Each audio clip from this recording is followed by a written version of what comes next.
আজকে আমি বলবো আপনার ইনকাম যদি ৭ থেকে ৮ লাখ টাকার মধ্যে থাকে তাহলে আপনার ইনকাম ট্যাক্স কত পড়বে? আপনার ইনকাম যদি ৭ লক্ষ টাকা হয় তাহলে স্ট্যান্ডার্ড ডিডাকশন বাবদ আপনার বাদ যাবে 75,000, স্ট্যান্ডার্ড ডিডাকশনের পর 6,25,000, টোটাল ট্যাক্স পড়বে 16,250।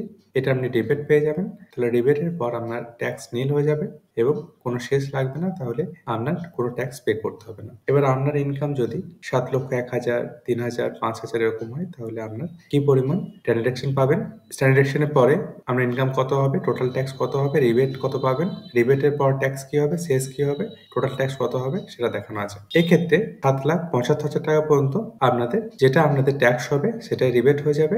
রিবেটের পর কোনো ট্যাক্স পে করতে হবে না, তাহলে শেষও নীল হবে, টোটাল ট্যাক্স 0 হবে।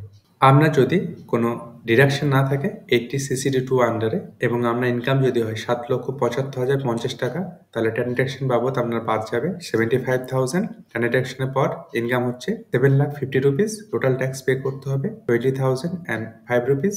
আপনি রিবেট পাবেন 19,955 রুপিস। রিবেটের পর আপনার ট্যাক্স হবে 50 রুপিস এবং আপনার শেষ পড়বে 2 টাকা, তাহলে টোটাল ট্যাক্স পড়বে 52 রুপিস। আপনার ইনকাম যদি এর মধ্যে থাকে তাহলে ট্রানজাকশন কত হবে, ট্রানজাকশনের পর ইনকাম কত হবে, টোটাল ট্যাক্স, রিবেটের পর ট্যাক্স কি হবে, শেষ কত পড়বে, টোটাল ট্যাক্স শেষ সমেত কত হবে, সেটা এই টেবিলের মাধ্যমে দেখানো হয়েছে।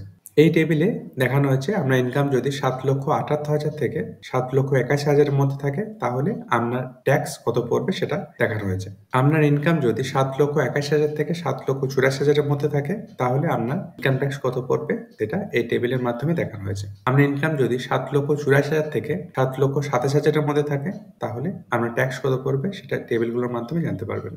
আপনার ইনকাম যদি ৭,২৭,০০০ থেকে ৭,৯০,০০০-এর মধ্যে থাকে তাহলে আপনার ট্যাক্স এখান থেকে দেখে নিতে পারবেন। আপনার ইনকাম যদি ৭,৯০,০০০ থেকে ৭,৯৩,০০০-এর মধ্যে থাকে তাহলে আপনি এখান থেকে আপনার ট্যাক্স কত পড়বে সেটা দেখতে পারবেন।